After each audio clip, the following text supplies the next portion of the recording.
أما بعد فأعوذ بالله من الشيطان الرجيم. بسم الله الرحمن الرحيم. اهدنا الصراط المستقيم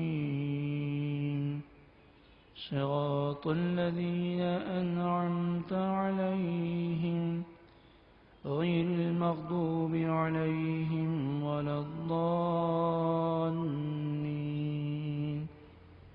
صدق الله العلي العظيم وصدق رسوله النبي الكريم. عقیدت المحبت کے ساتھ عقید جہاں صلی اللہ علیہ وآلہ وسلم پر درود و سلام پڑھیے. اللہم صلی علی سیدنا و مولانا محمد وعلى آل سيدنا ومولانا محمد وبارك وسلم صلاة وسلاما عليك يا سيدي يا رسول الله.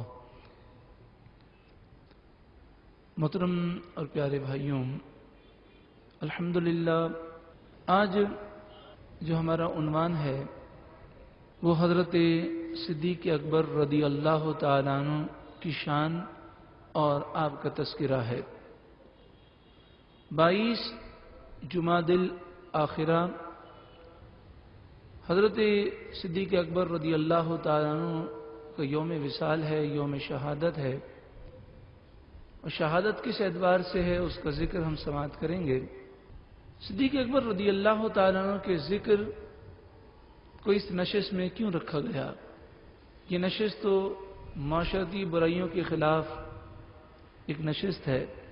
تو اس کی ایک اہم وجہ یہ ہے کہ اللہ تبارک و تعالی نے ہمیں انتہائی اہم دعا سکھائی، جسے ہم نماز کی ہر رکعت میں الحمدللہ اللہ کی بارگاہ میں اس دعا کو پڑھتے ہیں اور یہ دعا مانگتے ہیں کہ اہدنا الصراط المستقیم، اے اللہ تو ہمیں سیدھے راستے پر چلا. صراط الذین انعمت علیہم، راستہ ان لوگوں کا جن پر تو نے انعام فرمایا. اور دوسرے مقام پر قرآن مجید فرقان حمید نے یہ بیان کیا انعم اللہ علیہم من النبیین والصدیقین والشہداء والصالحین. اللہ نے انعام نبیوں پر فرمایا، صدیقین پر فرمایا، شہداء اور صالحین پر فرمایا. تو انعام یافتہ لوگوں کے نقش قدم پر چلنے کی دعا ہم ہر نماز کی ہر رکعت میں کرتے ہیں اور ہمیں اس کا حکم دیا گیا. انعام یافتہ لوگوں کے نقش قدم پر ہم اس وقت تک نہیں چل سکتے جب تک کہ ان کی سیرت اور ان کے کردار سے ہم واقف نہ ہوں. صدیق اکبر رضی اللہ تعالیٰ عنہ صدیقوں کے امام ہیں، آپ صدیق اکبر ہیں. تو انشاءاللہ جب ہم ان کی سیرت سنیں گے تو کئی ہماری بیماریاں دور ہوں گی اور انشاءاللہ ہمارے معاشرے میں پائی جانے والی برائیوں کا انشاءاللہ خاتمہ ہوگا. صدیق اکبر رضی اللہ تعالیٰ عنہ یہ وہ شخصیت ہیں کہ آپ تمام انبیاء کے بعد سب سے افضل بشر ہیں. حدیث پاک میں ہے ما طلعت الشمس ولا غربت على احد افضل من ابی بکر الا ان يكون نبيا. کہ سورج طلوع ہوتا ہے اور غروب ہوتا ہے، تو جن لوگوں پر سورج طلوع ہوا اور جن لوگوں پر سورج غروب ہوا ان لوگوں میں سب سے افضل نبیوں کے بعد وہ صدیق اکبر رضی اللہ تعالی عنہ ہیں. اور دوسرے مقام پر نبی اکرم صلی اللہ علیہ وسلم نے ارشاد فرمایا ابو بکر الصدیق خیر الناس الا ان یکون نبیا. صدیق اکبر رضی اللہ تعالیٰ عنہ نبیوں کے بعد تمام لوگوں سے افضل و اعلیٰ ہیں. آپ تمام صفات کے جامع ہیں. حدیث پاک میں ہے نبی اکرم صلی اللہ علیہ وآلہ وسلم نے ارشاد فرمایا 360 اچھی خصلتیں ہیں. صدیق اکبر نے عرض کی یا رسول اللہ کیا ان میں سے کوئی خصلت کوئی اچھی عادت مجھ میں بھی موجود ہے؟ نبی اکرم صلی اللہ علیہ وسلم نے فرمایا، اے ابو بکر مبارک ہو، اللہ تعالیٰ نے تم میں ساری ہی اچھی خصلتیں پیدا فرمائیں۔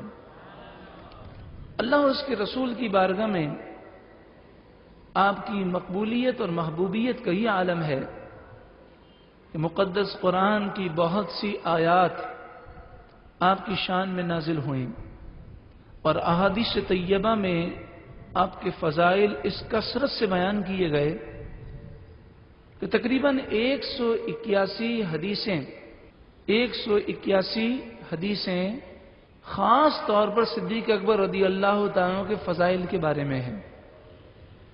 88 حدیثیں ایسی ہیں جن میں صدیق اکبر کے بھی فضائل ہیں اور حضرت عمر کے بھی فضائل ہیں، اور 17 ایسی حدیثیں ہیں کہ جن میں صدیق اکبر کے فضائل بھی ہیں، حضرت عمر اور حضرت عثمان کی بھی ہیں، اور 14 ایسی حدیثیں ہیں جس میں چاروں خلفاء صدیق اکبر، فاروق اعظم، عثمان غنی اور حضرت علی رضی اللہ تعالی عنہم کے فضائل بیان کیے گئے، اور 16 ایسی حدیثیں ہیں کہ چاروں خلفائے راشدین کے ساتھ ساتھ دوسرے صحابہ کے بھی فضائل بیان کیے گئے۔ اس طرح تقریباً 316 حدیثیں ایسی ہیں جن میں صدیق اکبر رضی اللہ تعالیٰ عنہ کے فضائل کو بیان کیا گیا۔ اس کے علاوہ سابقین اولین، مومنین، مہاجرین، مجاہدین، کاملین، ان کے جو فضائل بیان کیے گئے اس میں صدیق اکبر رضی اللہ تعالیٰ عنہ بھی شامل ہیں۔ الغرض، قرآن کی آیتوں پر اور احادیث طیبہ پر جب نظر ڈالی جاتی ہے تو یہ بات بڑے وثوق سے کہی جا سکتی ہے کہ نبی اکرم صلی اللہ علیہ وآلہ وسلم کے پیارے صحابی، یار غار صدیق اکبر رضی اللہ تعالیٰ عنہ کے فضائل قرآن و حدیث میں اس قدر بیان کیے گئے کہ اس قدر فضیلت کسی اور صحابی کو حاصل نہیں ہے۔ آپ کا نام عبداللہ اور آپ کی کنیت ابو بکر، آپ کا لقب صدیق، سب سے سچا، اور صدیق لقب کی ایک وجہ یہ بھی ہے کہ آپ نے نبی اکرم صلی اللہ علیہ وآلہ وسلم کی تصدیق سب سے پہلے فرمائی۔ مردوں میں سب سے پہلے اسلام لانے والے صدیق اکبر ہیں۔ جب واقعہ معراج ہوا تو مشہور بات ہے کہ ابو جہل نے صدیق اکبر سے یہ کہا کہ کیا یہ ممکن ہے کہ راتوں رات کوئی بیت المقدس جائے اور وہاں سے واپس بھی آ جائے اور رات ختم نہ ہو؟ تو صدیق اکبر نے فرمایا یہ تو بہت مشکل ہے۔ تو ابو جہل نے کہا کہ تمہارے یار جنہوں نے نبوت کا دعویٰ کیا ہے وہ یہ دعویٰ کرتے ہیں کہ میں راتوں رات گیا اور واپس آ گیا۔ تو صدیق اکبر رضی اللہ تعالیٰ عنہ نے ابو جہل سے کہا کہ واقعی کیا وہ یہ دعویٰ کرتے ہیں؟ ابو جہل نے کہا کہ میرے پاس گواہ موجود ہیں، واقعی وہ یہ دعویٰ کرتے ہیں۔ تو صدیق اکبر نے کہا کہ میں اس کی تصدیق کرتا ہوں، اور حدیث کے الفاظ یہ ہیں کہ آپ نے کہا انی لأصدقه بأبعد من ذلك۔ صدیق اکبر نے کہا کہ معراج کا واقعہ تو بہت عظیم الشان واقعہ ہے، آپ فرماتے ہیں کہ اگر اس سے بھی بڑی بات کر رسول اللہ دعویٰ کریں تو میں اس کی تصدیق کروں گا۔ اس موقع پر نبی اکرم صلی اللہ علیہ وآلہ وسلم نے انہیں صدیق کا خطاب عطا فرمایا۔ سورہ زمر آیت نمبر 33 میں ہے والذی جاء بالصدق وصدق به، وہ جو سچ کو لے کر آئے یعنی رسول اللہ صلی اللہ علیہ وسلم، اور وہ جنہوں نے اس سچ کی تصدیق کی یعنی صدیق اکبر رضی اللہ تعالی عنہ، اولئک هم المتقون، یہی لوگ پرہیزگار ہیں۔ اسی طرح حدیث پاک میں ہے کہ نبی اکرم صلی اللہ علیہ وآلہ وسلم حضرت ابو بکر صدیق، حضرت عمر اور حضرت عثمان کے ساتھ احد پہاڑ پر جلوہ افروز تھے۔ تو احد پہاڑ ہلنے لگا نبی اکرم صلی اللہ علیہ وآلہ وسلم نے ارشاد فرمایا اثبت احد، اے احد تو رک جا، تو ہلنا بند کر دے، فإنما علیک نبی وصدیق وشہیدان، کہ تجھ پر ایک نبی، ایک صدیق اور 2 شہید موجود ہیں۔ 2 شہید سے مراد حضرت عمر اور حضرت عثمان ہیں، اور صدیق سے مراد صدیق اکبر رضی اللہ تعالی عنہ ہیں۔ حضرت صدیق اکبر کا ایک لقب عتیق بھی ہے۔ عتیق کے معنی ہے آزاد۔ حضرت عائشہ صدیقہ رضی اللہ تعالی عنہ فرماتی ہیں کہ حضرت صدیق اکبر رضی اللہ تعالی عنہ کو یہ لقب اس وجہ سے ملا کہ ایک دن نبی اکرم صلی اللہ علیہ وآلہ وسلم نے صدیق اکبر سے فرمایا انت عتیق اللہ من النار، اے صدیق اللہ تعالی نے آپ کو ہمیشہ کے لیے جہنم کی آگ سے محفوظ رکھا ہے۔ تو اس دن سے آپ کا لقب عتیق مشہور ہوا۔ آپ کے والد کا نام عثمان اور ان کی کنیت ابو قحافہ ہے، اور آپ کی والدہ سلمہ ہیں جن کی کنیت ام الخیر ہے۔ ام الخیر حضور غوث اعظم رضی اللہ تعالیٰ عنہ کی والدہ کی بھی کنیت ام الخیر ہے، اور صدیق اکبر رضی اللہ تعالیٰ عنہ کی والدہ کی بھی کنیت ام الخیر ہے۔ آپ کا جو سلسلہ نسب ہے اس میں 7ویں پشت میں آپ کا نسب رسول اللہ صلی اللہ علیہ وآلہ وسلم سے مل جاتا ہے۔ واقعہ فیل یعنی ہاتھی والوں کا جو قصہ ہے، اس واقعے کے تقریباً 2.5 برس کے بعد مکہ مکرمہ میں صدیق اکبر پیدا ہوئے۔ اس طرح عمر کے لحاظ سے صدیق اکبر نبی اکرم صلی اللہ علیہ وآلہ وسلم سے 2 سال چھوٹے تھے۔ جب آپ کی عمر 4 سال ہوئی تو آپ کے والد بت خانے لے گئے اور کہا بیٹا یہ تمہارا خدا ہے، تم اسے سجدہ کرو، یہ سب سے بلند و بالا خدا ہے، نعوذ باللہ من ذالک۔ بت کی طرف اشارہ کر کے یہ کہنے لگے۔ تو صدیق اکبر رضی اللہ تعالی عنہ نے اس بت سے کہا اگر تو خدا ہے تو مجھے بھوک لگی ہے، فاشفعنی، تو مجھے کھانا کھلا۔ اگر تو خدا ہے، انا عریان فالبسنی، تو مجھے کپڑے کی ضرورت ہے تو مجھے کپڑے عطا کر۔ تو بت نے کوئی جواب نہ دیا، تو آپ نے اپنے ہاتھ میں پتھر لیا اور کہا کہ اگر تو الہ ہے، خدا ہے، معبود ہے تو میں تجھے پتھر مارتا ہوں، تو بچا کر دکھا۔ آپ نے زور سے پتھر مارا تو وہ بت جو ہے اوندے منہ گر گیا۔ آپ کے والد نے آپ کو تھپڑ مارا اور والدہ کے پاس لے گئے اور کہا دیکھو آج میں پہلی مرتبہ اسے بت خانے لے گیا تو اس نے بت کے ساتھ یہ معاملہ کیا۔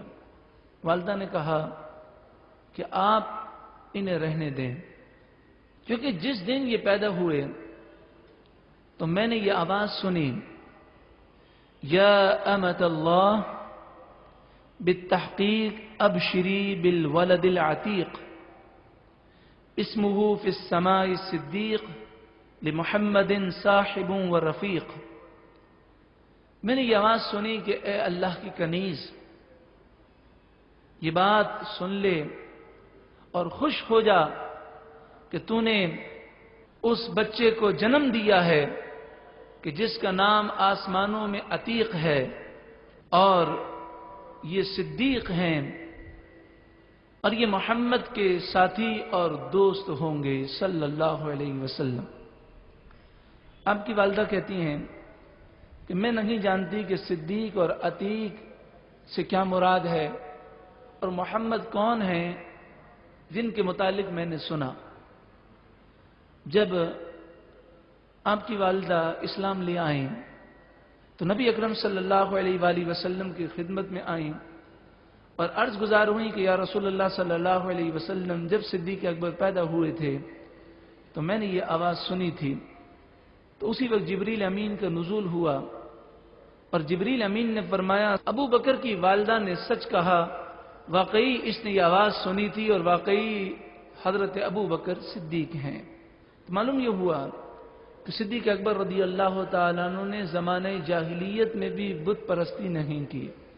زمانہ جاہلیت میں حضرت صدیق اکبر رضی اللہ تعالیٰ عنہ اپنی برادری میں سب سے زیادہ مالدار تھے، سب سے زیادہ احسان کرنے والے، مروت کرنے والے، قوم میں بہت ہی زیادہ معزز تھے۔ غریبوں کی مدد کرنا، گم شدہ لوگوں کی تلاش کرنا، مہمان نوازی کرنا، یہ آپ کا شیوا تھا۔ قریش کے سرداروں میں آپ کا شمار ہوتا۔ لوگ آپ سے مشورہ کیا کرتے، خاص طور پر تجارتی معاملات میں، اور لوگ آپ سے بہت زیادہ محبت کیا کرتے۔ قریش کے 11 ایسے افراد ہیں کہ جنہیں اللہ تعالیٰ نے زمانہ جاہلیت میں بھی عزت عطا فرمائی اور زمانہ اسلام میں بھی عزت عطا فرمائی، ان میں سے ایک صدیق اکبر بھی ہیں۔ زمانہ جاہلیت میں مقدمات کا فیصلہ صدیق اکبر رضی اللہ تعالیٰ عنہ کیا کرتے۔ کبھی کوئی جھگڑا ہوتا تو لوگ صلح و صفائی کے لیے صدیق اکبر کے پاس آیا کرتے، اور یہ اس زمانے کا بہت بڑا اعزاز تھا۔ صدیق اکبر نے کبھی زندگی میں شراب نہیں پی۔ کسی نے پوچھا کہ آپ نے زمانہ جاہلیت میں بھی شراب کیوں نہ پی؟ تو آپ نے فرمایا کہ میں نے سوچا کہ اللہ نے جو مجھے عزت دی ہے میں اس عزت کی حفاظت کروں، اور جو مجھے مروت ملی ہے میں اس مروت کی حفاظت کروں۔ تو پھر میں نے یہ خیال کیا کہ شراب ایک ایسی چیز ہے جو انسان کو بے عزت کر دیتی ہے اور بے مروت بنا دیتی ہے، لہذا میں نے کبھی زندگی میں شراب نہیں پی۔ جب نبی اکرم صلی اللہ علیہ وآلہ وسلم کو اس کی خبر دی گئی کہ صدیق اکبر یوں کہتے ہیں کہ میں نے زندگی میں کبھی شراب نہیں پی، اور آپ یہ کہتے ہیں کہ شراب سے جو ہے عزت انسان کی چلی جاتی ہے اور مروت اس کی ختم ہو جاتی ہے، تو نبی اکرم صلی اللہ علیہ وسلم نے فرمایا صدق ابو بکر، ابو بکر نے بالکل درست بات کہی۔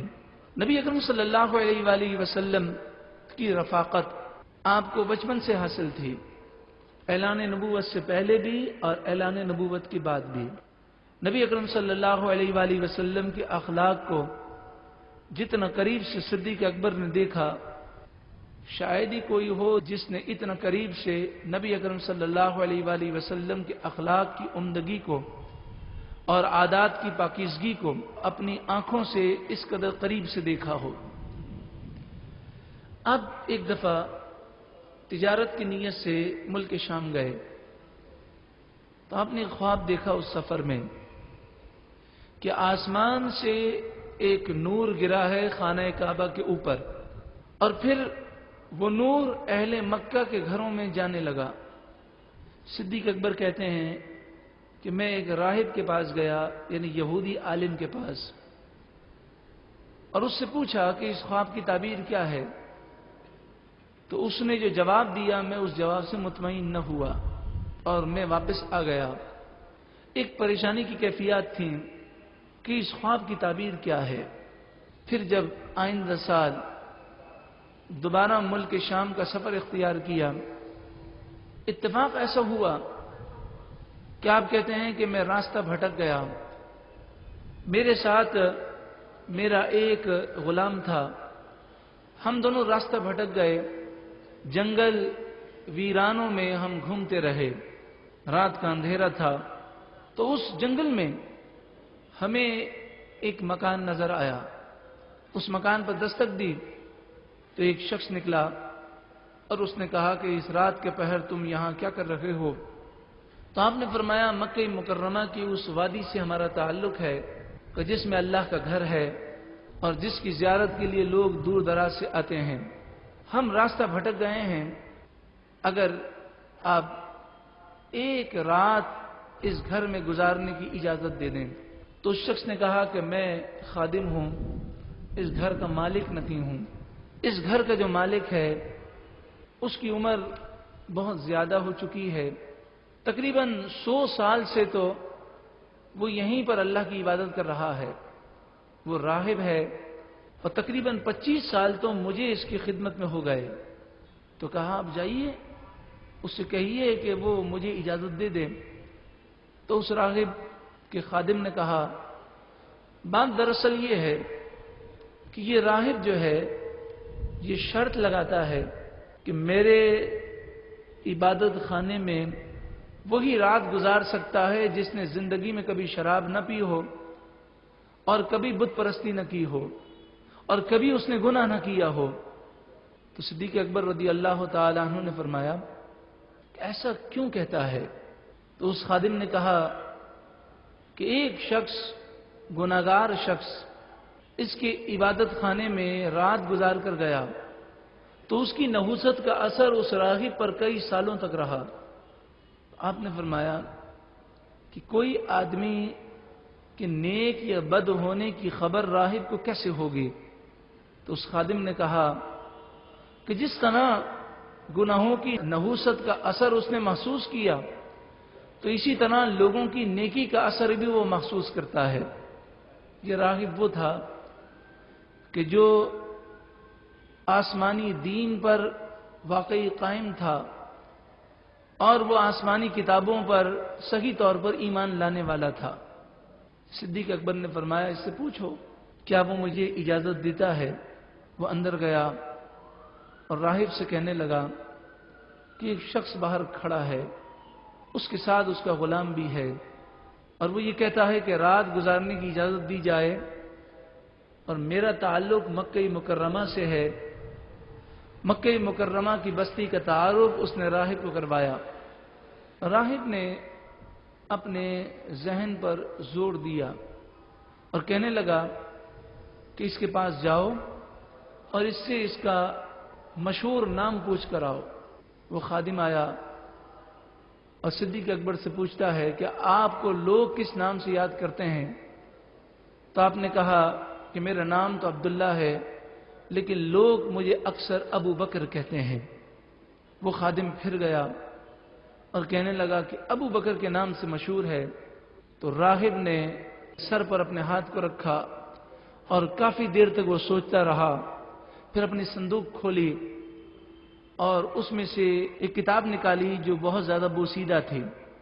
چراغ کی روشنی میں اس کے صفحات کو پڑھنے لگا، ایک مقام پر پہنچ کر رک گیا اور کہنے لگا جا کر اس سے پوچھ کے آؤ کہ اس کے والد کا کیا نام ہے۔ تو کہا کہ میرے والد کا نام تو عثمان ہے لیکن ابو قحافہ کے نام سے وہ مشہور ہیں۔ تو راہب نے یہ کہا کہ جلدی سے میرے خلوت خانے میں اسے لے کر آؤ۔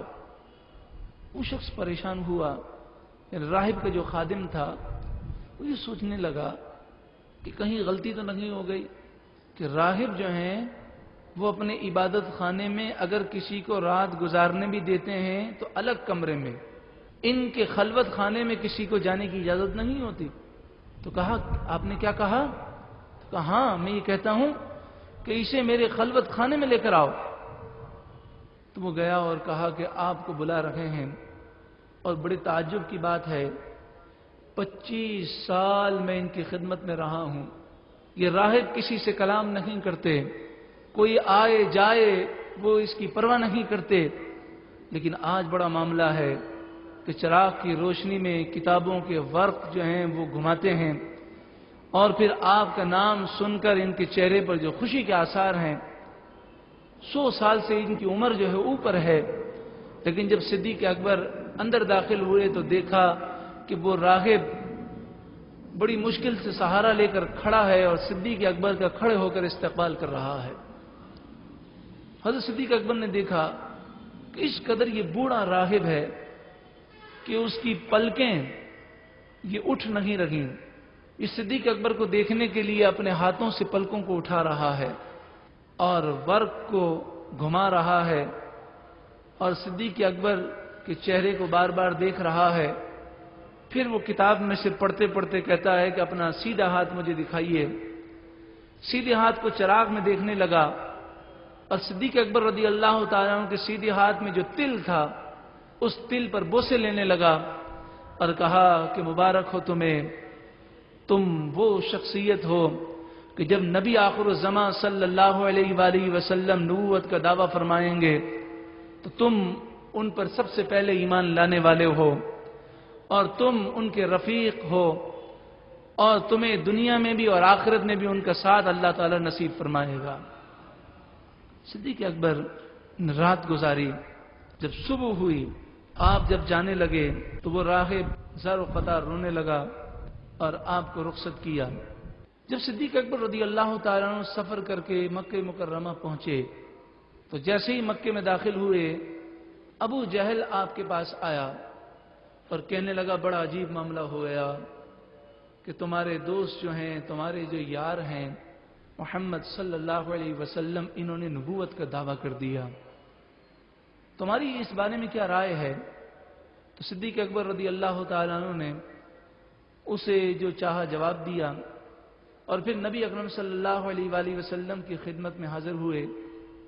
عقید جہاں صلی اللہ علیہ وآلہ وسلم کو دیکھا گویا کہ رسول اللہ انتظار کر رہے ہیں اور فرمایا صدیق دعوت اسلام کو قبول کرنے میں تاخیر نہ کرنا۔ تو صدیق اکبر نے عرض کی یا رسول اللہ، سنا یہ ہے کہ جب کوئی نبوت کا دعویٰ کرتا ہے تو وہ اپنے دعوے پر دلیل پیش کرتے ہیں، تو کیا آپ مجھے کوئی دلیل دیں گے؟ تو نبی اکرم صلی اللہ علیہ وسلم نے فرمایا وہ راہب کے عبادت خانے میں جو تم نے رات گزاری تھی اور راہب نے جو کہا تھا کیا وہ دلیل تمہارے لیے کافی نہیں ہے؟ صدیق اکبر رضی اللہ تعالیٰ عنہ رو پڑے اور کلمہ پڑھ کر آپ نے اسلام کا اظہار فرمایا۔ آپ کو اللہ تعالیٰ نے وہ ایمان پر پختگی عطا فرمائی کہ حضرت عمر رضی اللہ تعالیٰ عنہ فرماتے ہیں کہ اگر تمام مسلمانوں کے ایمان کو ایک ترازو میں رکھا جائے اور صدیق اکبر کے ایمان کو دوسرے ترازو میں رکھا جائے تو صدیق اکبر کا ایمان سب سے بھاری ہے۔ آپ اللہ کی بے ادبی و گستاخی یا رسول اللہ کی گستاخی بالکل برداشت نہیں کر سکتے تھے۔ ایک یہودی نے صدیق اکبر رضی اللہ تعالیٰ عنہ سے کہا کہ اللہ تعالی نعوذ باللہ من ذالک فقیر ہو گیا ہے کہ ہم سے قرض حسنہ مانگتا ہے۔ صدیق اکبر رضی اللہ تعالیٰ عنہ نے جب یہ سنا کہ وہ یہودی کہہ رہا ہے کہ اللہ فقیر ہے اور ہم غنی ہے، صدیق اکبر نے زور سے اسے تماچا رسید کیا۔ وہ شخص رسول اللہ صلی اللہ علیہ وسلم کی خدمت میں آیا اور کہنے لگا صدیق اکبر نے مجھے تھپڑ مارا ہے۔ جب صدیق اکبر نے یہ واقعہ سنایا تو وہ کہنے لگا یہ جھوٹ بولتے ہیں، میں اللہ کو ماننے والا ہوں، ہم یہودی رسول اللہ کو نہیں مانتے لیکن اللہ کو تو مانتے ہیں، تو میں اللہ کی توہین اور بے ادبی کیسے کر سکتا ہوں؟ تو اس پر سورہ آل عمران کی آیت نمبر 181 کا نزول ہوا، لقد سمع اللہ قول الذین قالوا ان اللہ فقیر ونحن اغنیاء، بے شک اللہ نے ضرور سنا ان لوگوں کی گفتگو کو جو یہ کہتے ہیں کہ اللہ فقیر ہے اور ہم غنی ہیں۔ صدیق اکبر کی بات کی تصدیق اللہ تعالیٰ نے فرمائی۔ اللہ تعالیٰ نے صدیق اکبر کو بہادری عطا فرمائی کہ غزوہ بدر کے موقع پر نبی اکرم صلی اللہ علیہ وآلہ وسلم اس مقام پر کھڑے تھے جو جنگی لحاظ سے سب سے زیادہ خطرناک مقام تھا۔ اس مقام پر کھڑے ہونے کی رسول اللہ کے علاوہ کسی میں جرت نہ تھی۔ حضرت عمر فرماتے ہیں، حضرت علی سے روایت ہے کہ اس موقع پر یہ صدیق اکبر کو اللہ نے بہادری عطا فرمائی کہ آپ رسول اللہ کے ساتھ جا کر کھڑے ہو گئے اور آپ نے اس مقام پر کھڑے ہونے میں کوئی خوف محسوس نہ کیا۔ آپ کی سخاوت کا یہ عالم تھا، رسول اللہ سے محبت کا یہ عالم تھا کہ غزوہ تبوک کے موقع پر جب مالی قربانی کا رسول اللہ نے حکم دیا تو حضرت عبد الرحمن بن عوف 4000 درہم لے کر آئے، حضرت عثمان غنی نے تقریباً 4.5 کلو سونا اللہ کی راہ میں دیا، 1000 اونٹ دیے، 100 گھوڑے دیے، 10,000 مجاہدین کا سامان اس کے علاوہ ہے۔ حضرت عمر کہتے ہیں کہ میں نے اپنے گھر کا آدھا سامان پیش کیا اور جب صدیق اکبر آئے تو عالم یہ تھا کہ سب کچھ اپنا رسول اللہ کی خدمت میں لے کر آ گئے، یہاں تک کہ اپنی قمیض بھی آپ نے رسول اللہ کے قدموں پر نچھاور کر دی اور ایک بوریا اپنے جسم پر لپیٹ کر اور اس پر کانٹے لگا کر حاضر ہوئے۔ رسول اللہ نے فرمایا ما ابقیت لأہلک، اے صدیق اپنے گھر والوں کے لیے کیا چھوڑا؟ فقال ابقیت لهم اللہ ورسولہ، عرض گزار ہوئے کہ میں نے ان کے لیے اللہ چھوڑا ہے اور اس کا رسول چھوڑا ہے۔ کسی شاعر نے کیا خوب کہا، پروانے کو چراغ ہے بلبل کو پھول بس، صدیق کے لیے ہے خدا کا رسول بس۔ جب آپ نے اسلام قبول کیا تو 40,000 سونے کی اشرفیاں آپ کے پاس تھیں۔ ہجرت سے پہلے آپ نے 35,000 دینار یعنی سونے کی اشرفیاں اللہ کی راہ میں قربان کر دیں، اور ہجرت کے بعد یہ 5,000 دینار بھی اللہ کی راہ میں لٹا دیے۔ آپ غلاموں کو آزاد کیا کرتے، اور اکثر آپ ان غلاموں کو آزاد کرتے جو کمزور ہوتے، بوڑھے ہوتے، جن پر لوگ ظلم کیا کرتے۔ تو آپ کے والد نے کہا کہ بیٹا تم بہت سارے غلاموں کو آزاد کرتے ہو، لیکن میں نے دیکھا ہے کہ اکثر تم کمزوروں کو آزاد کرتے ہو، بوڑھے غلاموں کو آزاد کرتے ہو۔ بوڑھے سے کیا امید لگائی جا سکتی ہے کہ وہ ہمارے کام آئے گا؟ تو ایسا کیا کرو کہ غلام ضرور آزاد کرو، مگر ایسے جوان اور طاقتور غلام آزاد کرو کہ مشکل وقت میں وہ ہمارے کام آ سکیں۔ تو صدیق اکبر نے جواب دیا ابا جان، میں غلام اس لیے آزاد نہیں کرتا کہ یہ غلام میرے کام آئے، میں تو غلام اس لیے آزاد کرتا ہوں کہ میرا رب مجھ سے راضی ہو جائے۔ آپ نے مکے کے ایسے 7 غلام آزاد کیے کہ جن پر اسلام لانے کی وجہ سے بڑی تکلیفیں دی جاتی تھیں، اور ان میں ایک حضرت بلال بھی تھے کہ حضرت بلال رضی اللہ تعالیٰ عنہ کو آپ نے حضرت بلال کے مالک سے بہت مہنگا خرید لیا، کیونکہ وہ کسی طور پر دینے کے لیے تیار نہیں تھا، تو منہ مانگے آپ نے دام دیے۔ تو اس موقع پر مکے کے کافر کہنے لگے کہ صدیق اکبر یوں تو بہت بڑے بزنس مین ہیں، لیکن اس دفعہ تجارت کرنے میں، سودا کرنے میں صدیق اکبر نے خسارے کا سودا کیا۔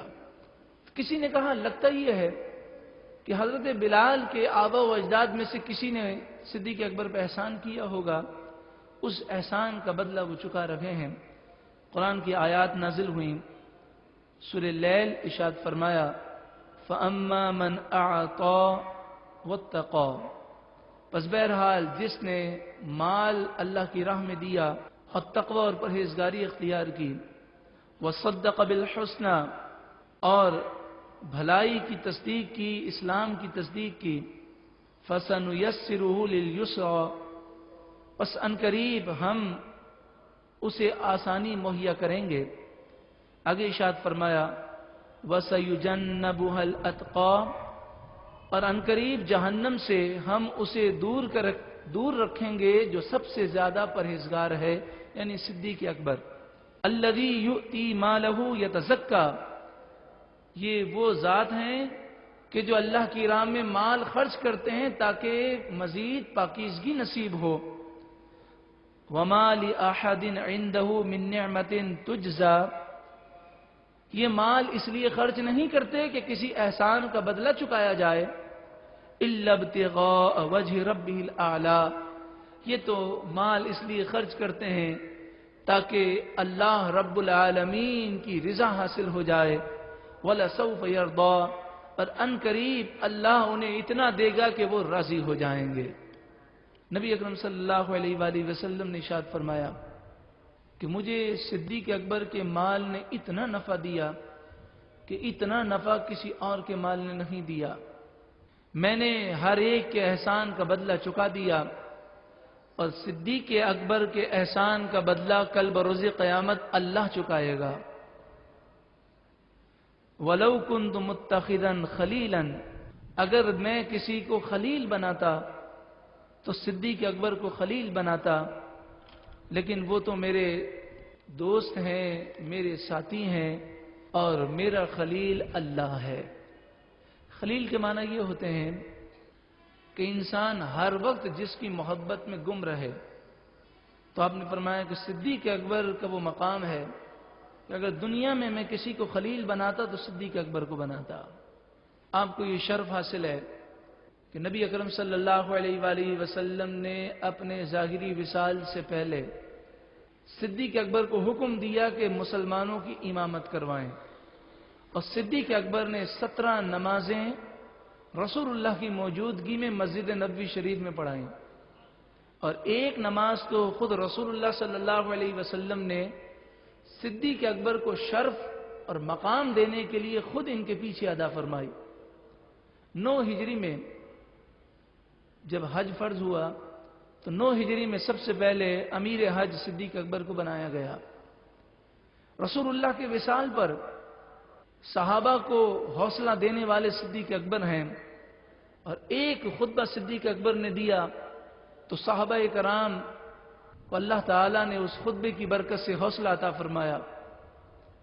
صدیق اکبر جب خلیفہ بنے، افسوس کا مقام یہ ہے کہ صدیق اکبر رضی اللہ تعالیٰ عنہ کی خلافت پر تمام صحابہ اور اہل بیت متفق ہیں، لیکن اس کے باوجود افسوس اس بات پر ہے کہ بعض نادان صدیق اکبر پر اعتراضات کرتے ہیں۔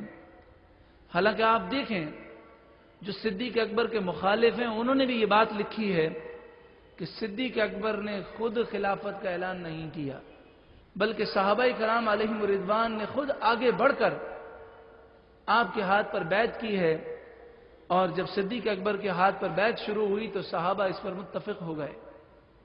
جب آپ خلیفہ بن گئے تو صبح صبح اپنے کاروبار کے لیے نکلے۔ حضرت عمر نے دیکھا تو کہا کہ آپ خلافت پر توجہ دیں، کاروبار نہ کریں۔ تو صدیق اکبر نے فرمایا میں اگر کاروبار نہ کروں تو اپنے بال بچوں کی پرورش کیسے کروں؟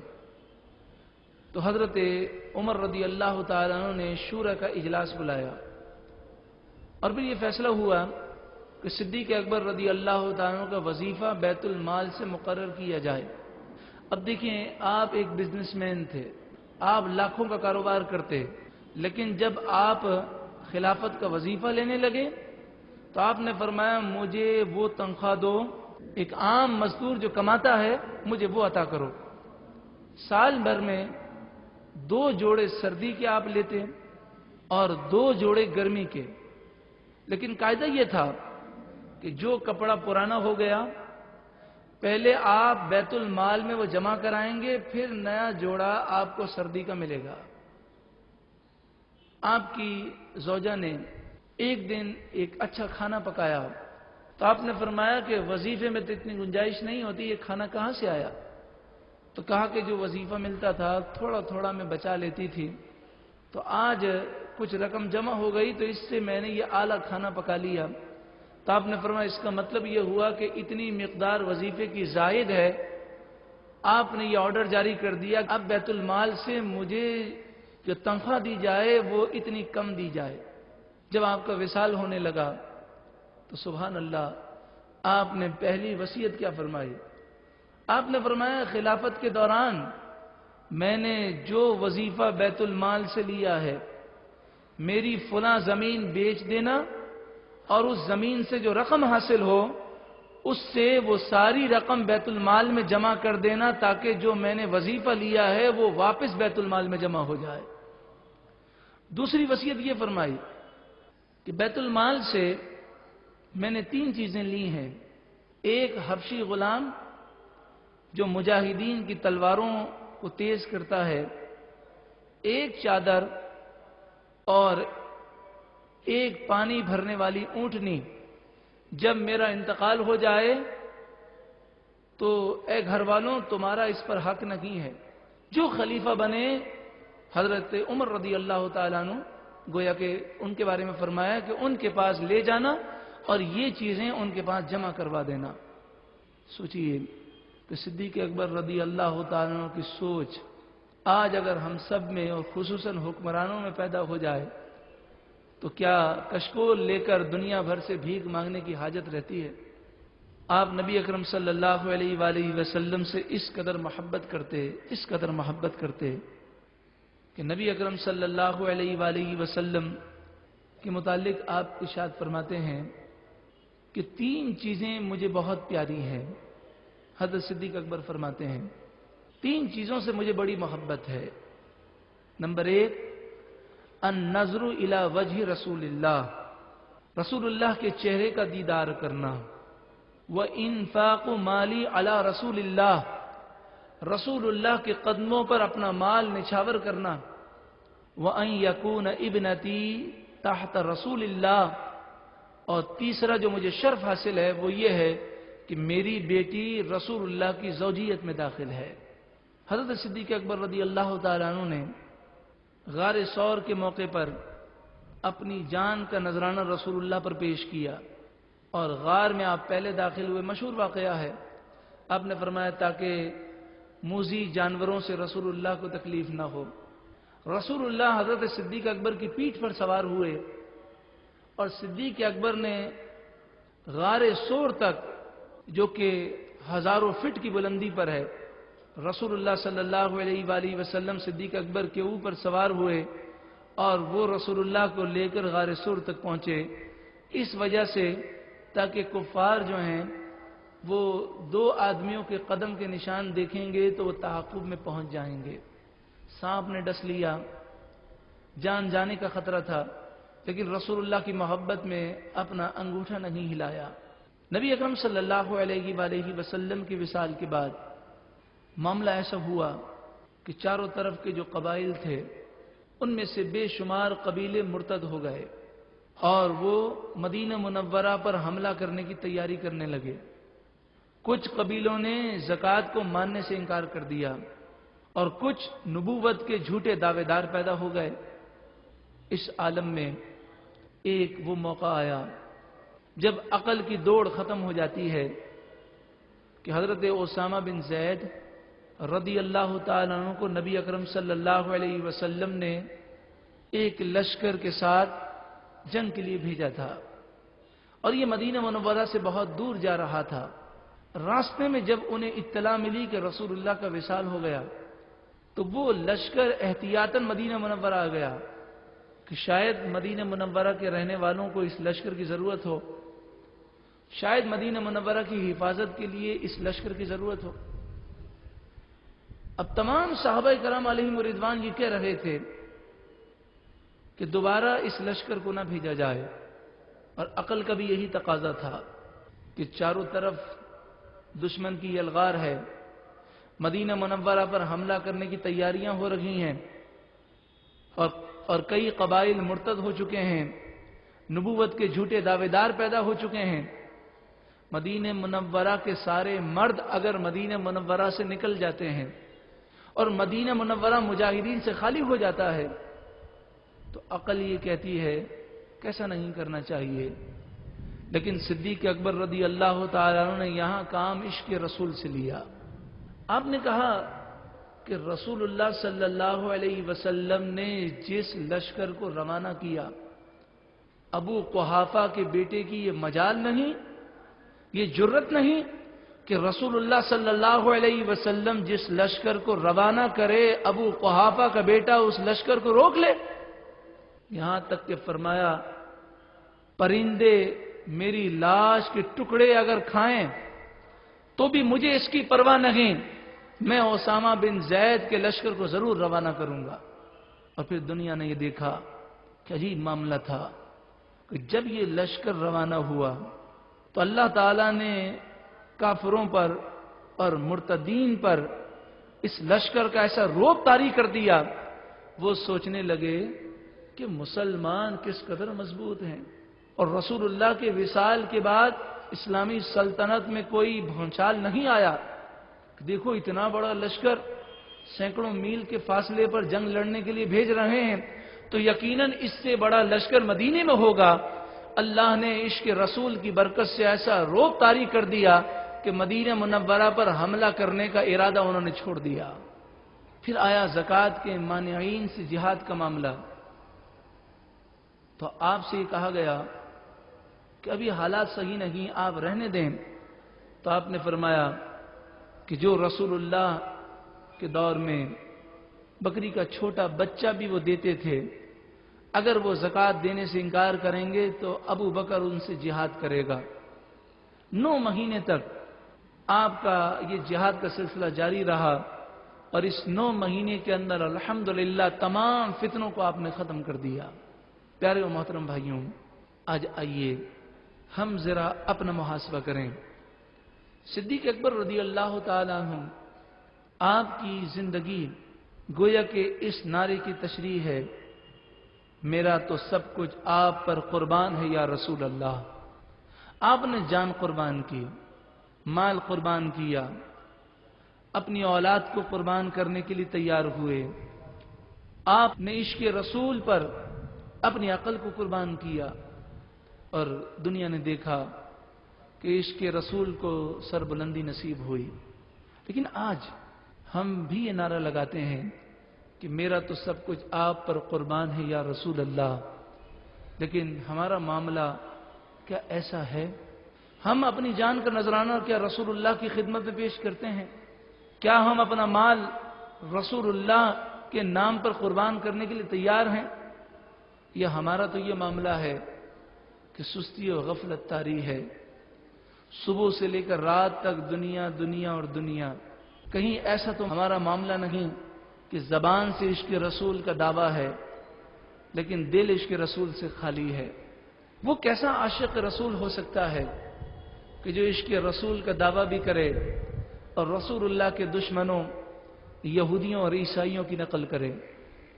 آج جب ہم رسول اللہ کے دامن سے دور ہٹ گئے تو نتیجہ کیا ہوا کہ آج کسی کی عزت محفوظ نہیں، آج ہماری جان سلامت نہیں، محفوظ نہیں، آج ہمارا ملک بھی محفوظ نہیں۔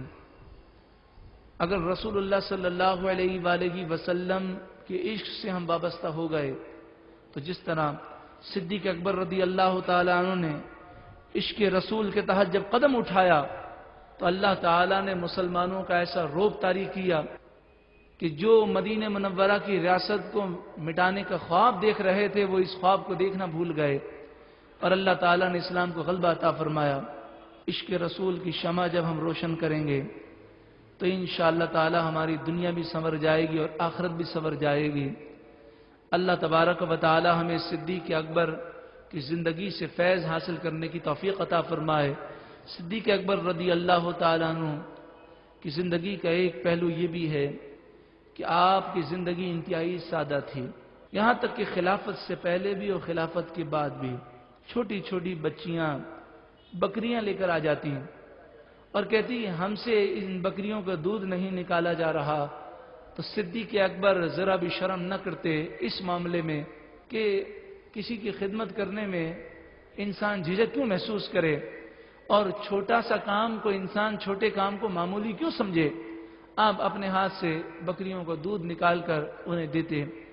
حضرت عمر رضی اللہ تعالیٰ عنہ آپ فرماتے ہیں کہ ایک بڑھیا تھی جو معذور تھی، میں اس کی خدمت کیا کرتا تھا، لیکن میں نے یہ دیکھا کہ اب معاملہ یہ ہے کہ جب میں پہنچتا ہوں تو اس کے یہاں پانی اور خوراک اور غذا اور یہ ساری چیزیں پہلے سے موجود ہوتی ہیں، تو میرے دل نے کہا کہ یہ کام یقیناً صدیق اکبر کا ہوگا۔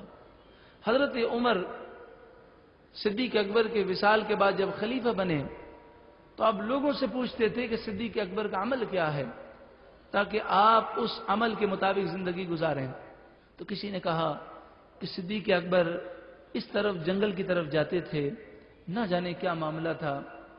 حضرت عمر گئے تو وہاں پر ایک ایسے شخص کو دیکھا جو نابینا ہے اور وہ معذور بھی ہے، تو آپ نے اس کی خوراک کا بندوبست کیا اور اس کے منہ میں جب نوالا دیا تو اس نے کہا انا للہ و انا الیہ راجعون، کیا صدیق اکبر وصال کر گئے؟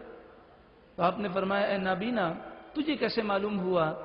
تو کہا صدیق اکبر کو معلوم تھا کہ میرے منہ میں دانت نہیں ہیں، تو وہ نوالا چبا کے دیتے تھے۔ صدیق اکبر رضی اللہ تعالیٰ عنہ کی سیرت اللہ تعالی ہمیں اپنانے کی توفیق عطا فرمائے۔ الحمدللہ روزانہ فجر کی نماز کے بعد دلائل الخیرات شریف کا ورد کیا جاتا ہے باہر شریعت مسجد میں۔ اگر آپ فجر کی نماز کے بعد وہاں نہ پہنچ سکتے ہوں تو پھر آپ ویب سائٹ پر انٹرنیٹ پر اس دلائل الخیرات شریف کے ورد کو سماعت کر سکتے ہیں۔ ہاتھوں کو بلند کر کے یہ دعا کریں کہ اللہ تعالی صدیق اکبر کے عشق رسول کے صدقے میں ہمیں بھی سچا پکا عاشق رسول بنائے، آمین بجاہ النبی الامین صلی اللہ علیہ وسلم۔